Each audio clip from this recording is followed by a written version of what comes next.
Hello mga ka-live. So magandang hapon. So ngayon ay nandito tayo sa dati nating spot, no, ng ating paboritong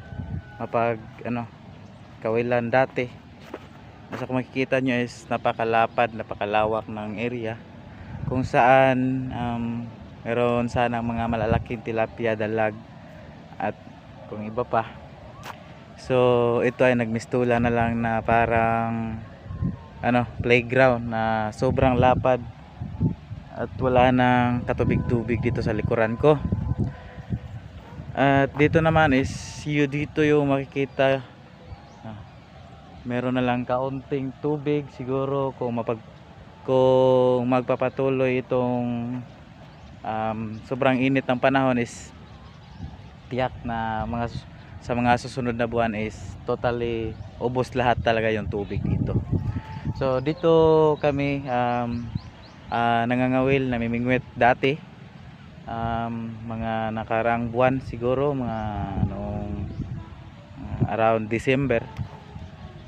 Nakakahuli kami nung mga kasagsagan pala ng pandemic. So dito kami humahanap ng mga pagkain, pang-ulam namin dito. So dito kung swertehin kami, meron talaga mga malalaki, yung mga tilapia na halos dalawang tsinelas mo pagtapat mo is ganon kalaki talaga. So hindi talaga halos magkasya sa isang plato ang tilapia dito kapag yung malaki na. So yung mga kasi mga giant kasi dito, yan sinadya kasi talaga yan na para sinadya itong lagyan ng tilapia ng mga giant para man lang hindi masayang yung area, hindi masayang yung tubig na nakapundo. So nakakapanghinayang kasi ito na ngayon, kung makikita nyo, hindi na halos kita na talaga yung tubig. At kung meron mang isda pang natira dyan is hindi na lang natin siguro kukunin kasi baka yung mga similya baka kasi makapagparami pa sila sa pagdating ng tag-ulan, at sana naman makaabot pa sila ng tag-ulan. So yun, dyan na lang parte yung may tubig.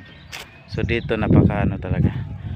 So kung dati ay dito lang kami banda namimingwit din dito lang sa taas na bahagi dito lang kasi dyan mismo may isda na. Pero ngayon sobrang hirap na, pati mga sapa dito sa probinsya ubos na yung tubig.